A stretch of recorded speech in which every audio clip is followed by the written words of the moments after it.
When did you start playing violin? Seventh grade. I played all through high school in orchestra, did classical, never did any fiddle. I really wasn't a very good violinist whenever I was in high school. And quit when I went to college because I thought that I was going to be an actress.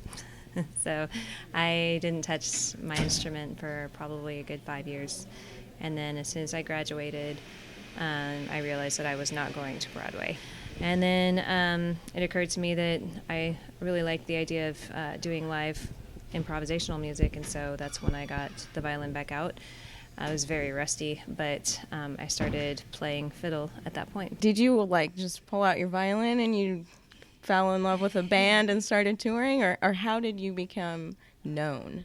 Well, I didn't become known for a while, and in fact, the first time that I played it was the rehearsal before my first time on stage. So the second time I played it was actually being thrown on stage. I kind of hung back on stage whenever got up on stage. It was a bluegrass band, but they were really, really sweet guys, and they were like, sure, we want some fiddle. And then I realized that I really liked it. What was the name of the group? The group is no longer in existence. It was called Back and to the Left.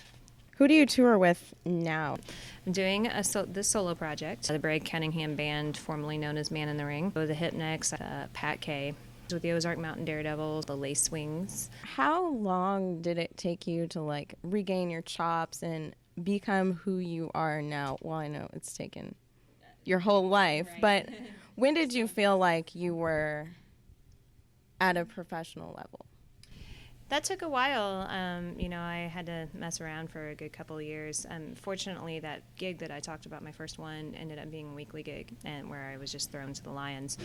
And that was definitely probably the single most important, teaching tool for me, was just playing live. It's been a really slow evolution, and as far as when I became professional, I would probably say when I joined Big Smith. I want to talk about your solo album for a little while.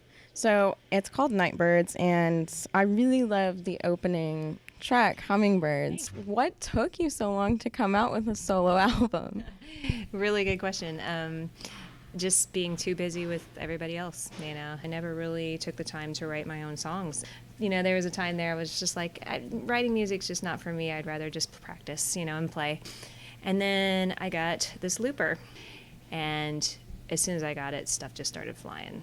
And I just wrote song after song, and it was like a song a week there for a while. And when I'm able to put those layers together and kind of build them up over time and make sort of a moody, I realized I really like writing moody music. And so once that happened, I was like, wow, I can write songs. And pretty soon I had enough for an album, and I was just like, why not?